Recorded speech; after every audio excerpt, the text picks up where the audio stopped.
नमस्कार, आप सबका स्वागत है एस्ट्रो जर्नी या डिवाइन वॉइस पर। आज की इस श्रृंखला में हम डिस्कस करेंगे कि 11वें भाव के जो लॉर्ड हैं या अलग अलग भावों का 11वें भाव से जब संबंध बनता है तो जातक को कैसे परिणाम देखने को मिलते हैं। इन सब चीज़ों को जानने के लिए अंत तक आप हमारे साथ बने रहें। चैनल को लाइक शेयर वीडियो को लाइक शेयर और सब्सक्राइब करना ना भूलें। जब आप लाइक और शेयर करते हैं और सब्सक्राइब करते हैं तो हमें ये मोटिवेट करता है और काम करने के लिए, और हमारे चैनल को ग्रो करता है, दूसरों तक हमारी जो है रीच भी बढ़ती है। तो काइंडली आप हमें सपोर्ट ज़रूर करें, ठीक है। अब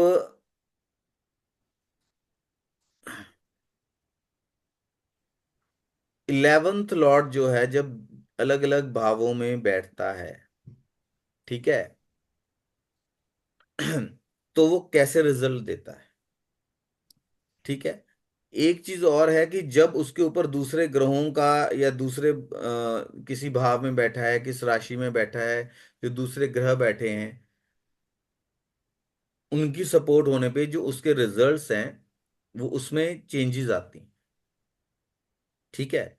इसीलिए अभी अनिल जी का एक क्वेश्चन था कि कोई ऐसे सीधा रूल नहीं है जो एज इट इज लग जाए। वो जब आइडियल कंडीशन होगी, जो हमने कभी कोई हम फलित पढ़ते हैं या अध्ययन करते हैं, जब आइडियल कंडीशन होती है तो एज इट इज वो अप्लाई भी हो जाता है, ठीक है। लेकिन जब उसमें अलग अलग प्लैनेट्स या अलग अलग भावों में, अलग अलग राशियों में भाव जैसे वो सेम है, जैसे 11th भाव है, तो हर लगन के लिए जो है अलग अलग जो राशि आती है 11th भाव में, तो अलग अलग उसका लॉर्ड है, तो कौन सा प्लेनेट वहां पे बैठा है, तो इन सब चीजों से बहुत ज्यादा अल्टरेशन आती है, ठीक है। जब 11th का लॉर्ड जो है वो केंद्र में होता है, ठीक है, 11th केंद्र में 11वें भाव से केंद्र में हो। फॉर एग्जाम्पल 11वें भाव से केंद्र कौन सा हुआ? सर, सेकंड हाउस हो गया। हाँ जी, फिफ्थ हाउस हो गया। राइट। हाँ। 8th, और एट्थ हाउस हो गया। ठीक है। तो ये जब ये केंद्र में होता है तो इसके इसको अच्छा मतलब हम कह सकते हैं। लेकिन जब कोई ऐसा प्लेनेट जो लगन से भी केंद्र में हो और 11th हाउस से भी और लगन से दोनों से अगर केंद्र में आ जाए, ठीक है, तो वो और भी अच्छे इफेक्ट्स देता है। या 11th का लॉर्ड केंद्र में आ जाए लगन से, राइट, 11th का लॉर्ड अपने से केंद्र में आ जाए, 11th का लॉर्ड लगन से भी अगर केंद्र में आ जाए। अब एक यहाँ पे नोटिस करने वाली बात है, इसको मैं क्लियर कर दूं कि 11th का लॉर्ड और 11th का जो लॉर्ड है वो 11th से और लगन से दोनों से केंद्र में नहीं हो पाएगा, नहीं हो सकता। ठीक है। तो यहाँ हम्म, पे 11th का लॉर्ड 11th हाउस से केंद्र में हो, 11th का हम्म, लॉर्ड लगन से केंद्र में हो। अगर लगन से केंद्र में है तो और भी अच्छा है, ठीक है जी। जी सर। जी सर। अगर मैलेफिक्स जो हैं वो पोजीशंड हैं 11th हाउस से केंद्र में, तो वो हम्म, सक्सेस देते हैं लाइफ में, ऐसा जातक लाइफ में राइज करता है। अगर बेनेफिक प्लैनेट्स जो 11th हाउस से प्लेस्ड हैं केंद्र लगन मतलब 11th के लॉर्ड होकर, राइट, 11th के हम्म, लॉर्ड हैं लेकिन लगन से केंद्र में आ जाते हैं, हम्म, तो भी ये सक्सेस देते हैं। दोनों हाउसेज में दोनों भावों को सपोर्ट करते हैं, लगन को भी और 11th हाउस को भी, राइट। जी सर।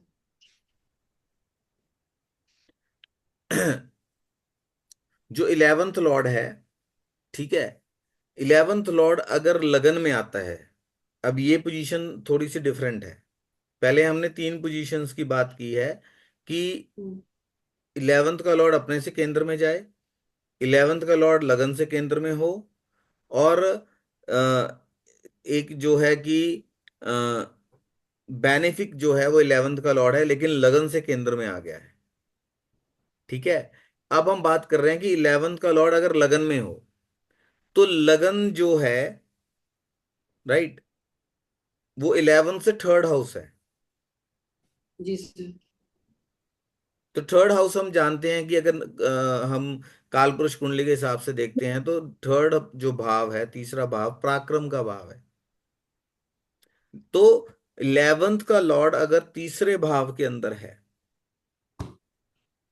ठीक है, तो वो कोई बहुत अच्छी पोजीशन नहीं है। सर इसकी कोई रेमेडी ठीक है। नहीं बता सकते जैसे कि हम देखते इसका? हैं कि अगर हम कालपुरुष कुंडली को लें तो 11th का जो लॉर्ड है, ठीक है, शनि बन जाते हैं। तो शनि देव अगर लगन में आ जाते हैं तो वहां वो नीच के हो जाते हैं। ठीक है। तो गेन के लिए अगर 11th का लॉर्ड जो लगन को सपोर्ट करता है ना, हमारे हम जो फिजिकली गेन कर रहे हैं, ठीक है, तो वो नीच का हो रहा है तो हेल्थ इश्यूज जरूर देगा। ठीक है। और वो बाधकपति भी है। लेकिन अगर 11th लॉर्ड बाधकेश बन रहा है, सेकंड पॉइंट को मैं एलेबोरेट कर रहा हूं, चर लगन के लिए, ठीक है, तो वो बाधकेश है सिर्फ इसी चीज को लेकर। हम इसको ऐसे नहीं कहेंगे कि ये बुरा रिजल्ट ही देगा। हम्म। जो 11th का लॉर्ड है वो अगर बादकेश है तो उसकी फर्दर हम देखेंगे कि हॉरोस्कोप के अंदर जो है वो पोजीशन क्या है। ठीक है। वो हॉरोस्कोप में किसके साथ बैठा है, सिक्स्थ लॉर्ड के साथ बैठा है, एट्थ लॉर्ड के साथ बैठा है, ट्वेल्थ लॉर्ड के साथ बैठा है, या किसी बेनिफिक लॉर्ड जो है, भाव जो है उसके लॉर्ड के साथ बैठा है। अगर वो सिक्स्थ, एट्थ या ट्वेल्थ के लॉर्ड के साथ बैठता है तो वो बादगेश का जो रोल है वो और प्रबलता से निभाएगा। 8 और 12 के साथ, 6 8 6 के 12, साथ, 6 8 12 के साथ। 6 8 12 के साथ। जो जैसे कि हाउसेस को जिनको अच्छा नहीं माना जाता वैसे ही। हम्म। ठीक है। लेकिन अगर वो अच्छी पोजीशन में बैठता है, तो वो अच्छे भाव में जाकर बैठता है, तब वो बेनिफिक होगा, तो वो बादगेश वाली प्रॉब्लम नहीं देगा इतनी। क्योंकि, हाँ जी, कौन बोला है?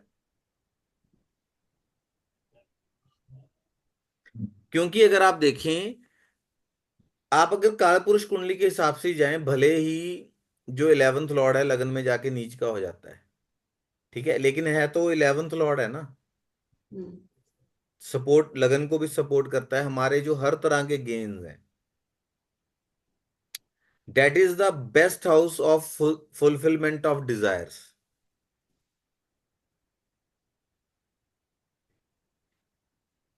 ठीक है ना। जी सर। काम त्रिकोण छ, सॉरी, छह नहीं, गलत बोल गया, 3 7 11 हाँ काम जी। त्रिकोण है। तो हम्म। उसमें से काम त्रिकोण में से सबसे जो स्ट्रॉन्गेस्ट है, हम्म। अगर देखिए, थर्ड हाउस पराक्रम का है, सेवंथ हाउस इंटरप्रेन्योरशिप का भी है, व्यापार का भी है, 11th हाउस गेन्स का भी है।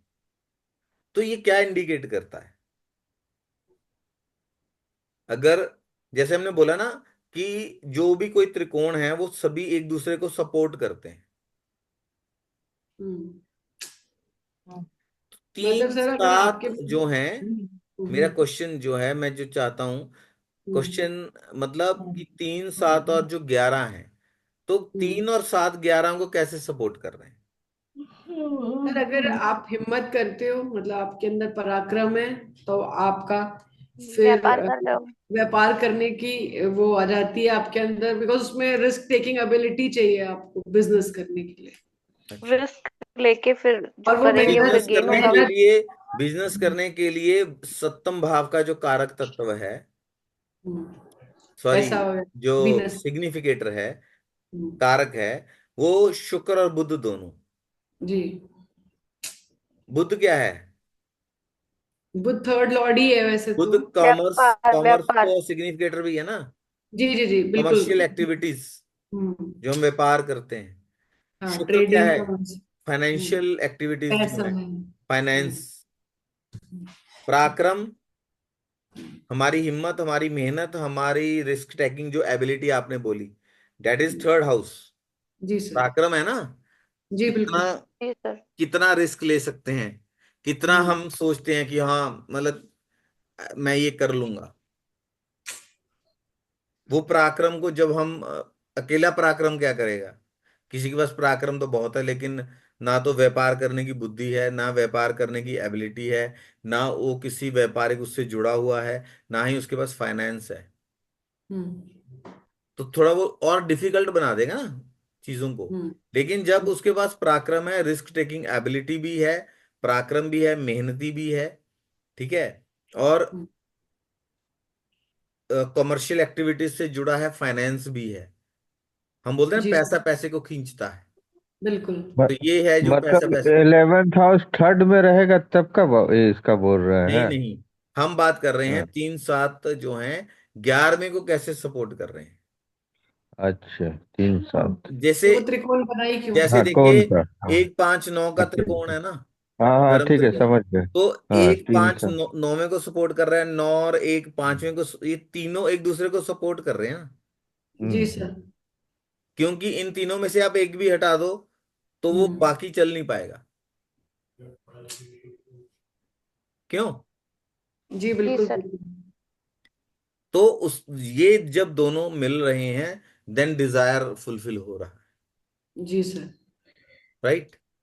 वो डिजायर कितना फुलफिल होगा, उसकी चाबी तो बृहस्पति के पास है, कारक है हाँ। 11th हाउस का, हम्म। जितना भाग्य में है। हम्म। ठीक है ना। तो जी सर। अब फाइनेंस, कमर्शियल एक्टिविटीज, जो रिस्क टेकिंग एबिलिटीज, आपकी जो पराक्रम है, आपका जो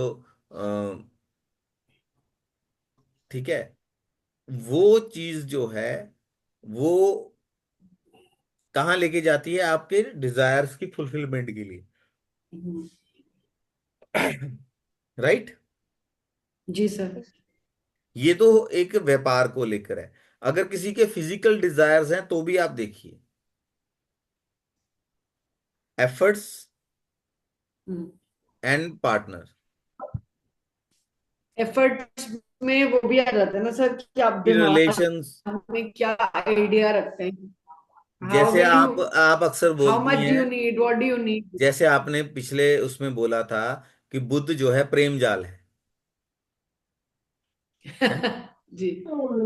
बुद्ध प्रेम केतु जो है जाल, यही बोला था ना, जी है जी ना। जी। तो जी सर। जब एफर्ट्स, जब कोई किसी के लिए अट्रैक्ट होता है तो वो एक एफर्ट्स डालता है उनको प्लीज करने के लिए या अट्रैक्ट करने के लिए, जेंडर को। ठीक है। तो um, Budh and Shukra, then it leads to the fulfilment of desire. But वो डिजायर कैसे कंप्लीट होगा? वो डिजायर, उसके उसका पार्टनर कौन है, वो कितना उसके डिजायर्स को कॉम्पैक्टेबिलिटी होगी। अगर बहुत अच्छी कंपैक्टिबिलिटी है तो मैक्सिमम डिजायर्स एक अच्छा, जो अच्छी गृहस्थी, अच्छा जीवन, अच्छा पार्टनर, सुंदर पार्टनर, और जो हर तरह से हमें अपील करता है, that depends upon Brihaspati. Brihaspati इसका कारक है, भाग्य हाँ, में। 11th। हाँ, 11th का कारक बृहस्पति अभी है, देखिए, ठीक। कोई कोई भी एक जेंडर है, whether it is a male और अ फीमेल, है ना, जब वो अपनी लाइफ स्टार्ट करते हैं, then they enter into a किशोर अवस्था। एंड चाहे मेल हो फीमेल हो, दे एक usually day to day life में बहुत सारे लोग अट्रैक्टिव लगते हैं, लेकिन जी जरूरी तो नहीं है ना कि जो जिसको अट्रैक्टिव लगता है वो उसको मिल ही जाता बिल्कुल। है ना। कई बार जब इंसान किशोर अवस्था में होता है and searching for the partner, तो वो एफर्ट्स भी डालता है जिसको वो लाइक करता है या पसंद करता है, लेकिन हम्म। एंड ऑफ द डे क्या है कि जरूरी तो नहीं है कि जो उसको पसंद आया वो उसको मिल जाए, हो सकता है उसको वो पसंद नहीं है, लेकिन हम्म, मिलता कौन है? जो भाग्य में है। बिल्कुल सही। राइट।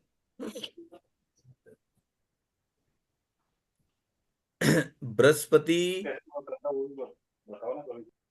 इज द कारका ऑफ 11th हाउस, और उसका मूल त्रिकोण साइन है 9th, जो कि भाग्य स्थान है। नहीं। हम्म। ठीक है। लेकिन वो डिजायर, वो धर्म का कारक भी है ना, वो डिजायर धर्म संगत होके पूर्ण होना चाहिए, अधर्म के रास्ते पे चलते धर्म हुए। के दायरे में। ठीक है, तो ये एक एक जी दूसरे को सर। सपोर्ट करते हैं ना। तो इसका मतलब ये नहीं है कि अगर चर लगन वालों के लिए 11th हाउस जो है बाद बादकेश है। ठीक है। यहाँ पे मैं एक दो पॉइंट क्लियर करने की कोशिश करूंगा। तो इसका मतलब ये नहीं है कि वो बादकेश है मतलब वो कुछ अच्छा करेगा ही नहीं।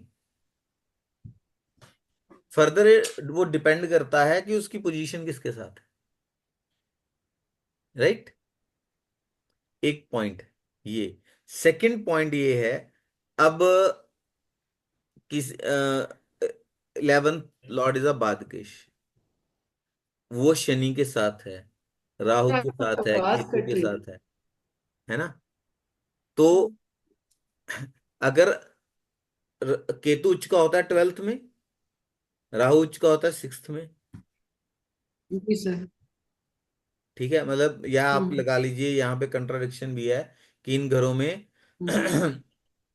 जो है वो अम, इनको मजबूत माना जाता है। राइट। और शनि राहु केतु ये 6th, जो छठा नवांश है उसी में जाके उच्च के होते हैं। ठीक है ना। दूसरी बात पे काल पुरुष कुंडली के हिसाब से जो नेचुरल बादकेश का रोल है वो सैटर्न के पास आ गया है। जी सर। ठीक है। जी सर। जी। आवाज आ रही क्या है? क्या क्या क्या क्या इसको फिर से रिपीट कीजिए सर। चर लगन के सर। लिए 11वां घर जो है बादकेश है। हाँ अच्छा हाँ। ठीक है। हम्म। सॉरी। फिर लगन के लिए 9वां है। जी। द्विस्वाव के लिए 7वां भाव बादकेश है। अच्छा भाई हाँ ठीक। लेकिन अगर थैंक यू। हमारी मेनली जो, एक सेकेंड जस्ट एक सेकेंड होल्ड कीजिए। जी सर।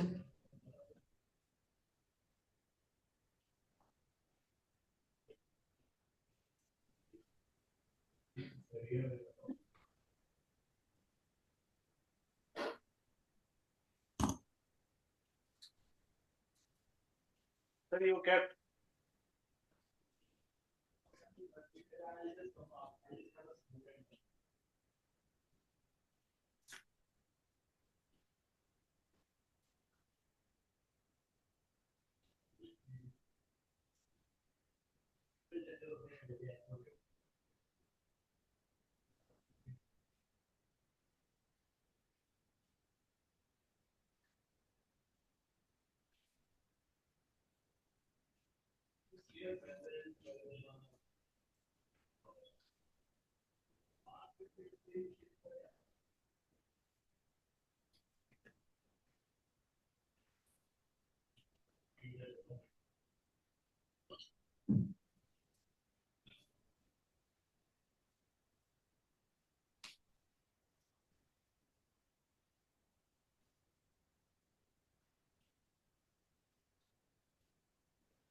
Subconscious mind.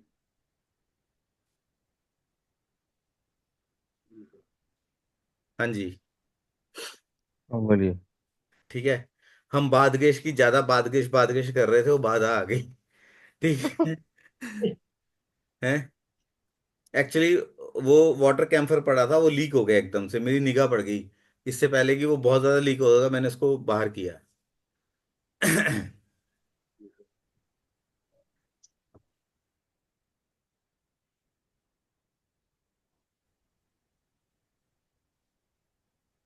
सर जी असेंशियल और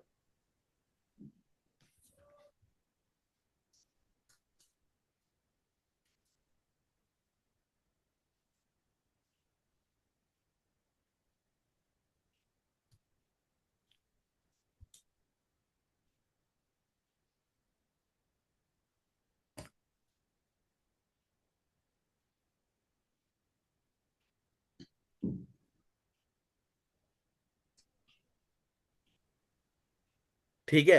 अब हम देखें कि सेट जो मेष लगन के लिए जो सैटर्न है वो 10th लॉर्ड भी है और 11th लॉर्ड भी है। ठीक है। उसके पास जी 11th लॉर्ड 11th का हाउस भी है और एक केंद्र का भाव भी है। ठीक है, लेकिन जब वो लगन में चला जाता है तो बाधक जो बाधकेश है वो लगन में जा रहा है और वहां जाके नीच का भी हो रहा है।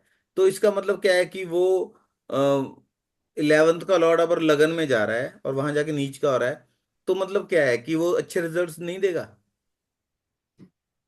बताइए। जी, नहीं सर, ये तो अच्छा हो जाता है, विपरीत राजयोग हो जाता है इसमें तो, हम ऐसा सोचते हैं। ठीक है। तो लेकिन वो 11th का लॉर्ड है, ठीक है, उसकी पोजीशन मतलब नीच का हो गया, डायरेक्शनल स्ट्रेंथ चली गई है, दिशा जो स्ट्रेंथ है उसकी वो बिल्कुल एकदम ऑपोजिट है। वेस्ट में वो उच्च मतलब उसकी डायरेक्शनल स्ट्रेंथ है। ठीक है, लेकिन वो 11th का लॉर्ड लगन में गया। हम्म, लेकिन प्रॉब्लम कहाँ देगा कि हेल्थ देखो में दे देगा आदमी के हेल्थ में लिविंग। हेल्थ इश्यूज देगा। लेकिन 10th का लॉर्ड भी है, वो देखो 10th का लॉर्ड होके भी तो गया है ना 11th में। वो एक जी मैलेफिक सर। 10th का लॉर्ड होना, मैलेफिक प्लैनेट का, वो हम हम्म बोलते हैं कि it is a good good अच्छा हम्म, रिजल्ट देगा। अच्छा देगा। ठीक है ना। बेनिफिट रहेगा। तो यहाँ पे वो अच्छे रिजल्ट देगा। डेबिलिटेशन की वजह से उसकी पोजीशन कुछ कमजोर जरूर रही है, लेकिन वो जो प्रॉब्लमेटिक पोजीशन है वो कहाँ होगा, हेल्थ पे जाएगा। एक बार फिर से बोलिए ना सर इसको। अब ठीक है, क्या चीज आपको नहीं समझ आई, आप थोड़ा नहीं, अब पहले तो बोले पोजीशन खराब होगा, फिर बोले पोजीशन अच्छा हो जाएगा, फिर हेल्थ के देखिए। पीछे अच्छा ये ये है। है, हाँ लगन में 11वें का प्लैनेट जो है वो लगन में गया है। हाँ 10th का लॉर्ड भी लगन में गया है। हाँ ठीक है। अब उसमें हाँ, खराब क्या हुआ, एक तो नीच का हो गया, अच्छा। एक दूसरा जो मतलब डायरेक्शन होती है, जैसे वो ऑपोजिट डायरेक्शन में चला गया, वो डायरेक्शनल स्ट्रेंथ। दिग्बलहीन हो गया। है जी। दिग्बलहीन हो गया मतलब। हाँ, दिशा बल उसका चला गया, एक स्थान बल चला गया। ठीक है, क्योंकि वो नीच का हो रहा है।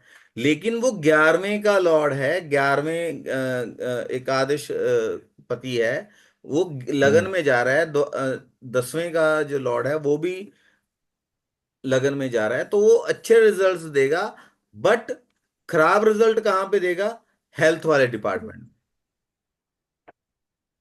ठीक है जी। क्यों हेल्थ वाले में देगा? क्यों नहीं देगा, लगन जो है आपकी पर्सनैलिटी है, आपकी देह है। अच्छा अच्छा अच्छा। और 11th का लॉर्ड जो है वो ये 11th का लॉर्ड, इसका मतलब ये नहीं है कि वो सिर्फ पैसे को लेके मटेरियलिस्टिक स्ट्रेंथ को लेके ही अच्छा करेगा। हाँ राइट। राइट। जी सर। उसका मतलब ये भी है कि वो जो है आपको जो आपकी अगर आपका शरीर अच्छा रह रहा है, आप स्वस्थ हो, आपके शरीर का जो मतलब आप फिजिकली बहुत अच्छे हुष्ट पुष्ट हो। ठीक है, तो ये अच्छा है या बुरा है अनिल जी। ठीक है सर, समझ गए। वो हाँ, पहले वैसे भी कहा जाता है ना कि पहला सुख निरोगी काया। हाँ, अगर काया ऐसे ठीक भी है, आप अगर शरीर अच्छा है, तभी आप बाकी गेन्स को भोग सकते हो ना। कोई मतलब इंजॉयमेंट बीमार वही ले बात। रहे आदमी हैं। हो, उसको करोड़ों रुपए भी मिल जाएं, लेकिन उसकी अगर हेल्थ अच्छी नहीं है तो उसको क्या भोगेगा वो, नहीं, वो कुछ कर ही नहीं पाएगा। है ना। नहीं, इंजॉय नहीं कर सकता ना अपने वेल्थ को जो गेन है। अगर मान लो उसको वेल्थ, घूमने जाना अच्छा वे लगता है, अगर हेल्थ अब उसको साथ नहीं बुढ़ापे देगा तो में, वेल्थ तो कहाँ से आएगा? है जी। जब तक हेल्थ साथ नहीं देता ना किसी का, वेल्थ जल्दी अब नहीं मान आता है। लीजिए किसी की हाँ, हेल्थ खराब है बहुत ज्यादा, हाँ, उसको लॉटरी हाँ, लग गई, पैसा आ गया। हम्म, अब डॉक्टर ने उसको 20 रिस्ट्रिक्शन लगा रखी हैं, ये नहीं खाना, वो नहीं खाना, वो नहीं खा सकते, यहाँ घूम नहीं सकते, उसका हार्ट का ऑपरेशन हो रखा है, आप चल नहीं सकते, थोड़ा सा बस एक रिस्ट्रिक्टेड वो जिंदगी जी रहा है। अब उसके पास हम्म। खर्चने के लिए पैसा है, लेकिन उसकी शरीर ही साथ नहीं दे रहा उसको। ठीक है ना। अरे, लॉटरी लॉटरी लगना ये तो दूसरा मैटर हुआ। नहीं अगर नहीं, मेरे कहने का भाव ये है कि ठीक है, किसी भी एंगल ऐसे से, भी किसी भी हेल्थ एंगल से हम ये नहीं कह सकते कि किसी की हेल्थ अच्छी नहीं है तो वेल्थ आ ही नहीं सकती, है ना। वेल्थ। वेल्थ नहीं, पैसा नहीं आ सकता, वेल्थ एक अलग चीज है। हाँ, अच्छा वेल्थ ठीक है, हाँ, वेल्थ पैसा होता है जब आने आप में दिक्कत ओवरऑल होता हर है। तरफ से वो कर हम्म, रहे हो। तो जो 11th का लॉर्ड है वो आपको हर तरीके की जो प्रॉफिट है, हर तरीके का जो लाभ है, आप खा रहे हो तो वो आपके शरीर को लग रहा है, तो उसका लाभ भी हुआ ना, राइट। जी सर। तो जब हम अगर सिर्फ मटेरियलिस्टिक गेन्स का ही सोचते हैं, तो हम उस 11th के जो 11वां भाव है उसकी उसके कारक तत्वों को हम सीमित कर रहे हैं। उसके एक बड़े एलैबोरेटेड वे में, बड़े प्रोस्पेक्टस में अगर आप देखिए, ठीक है ना जी। जी सर।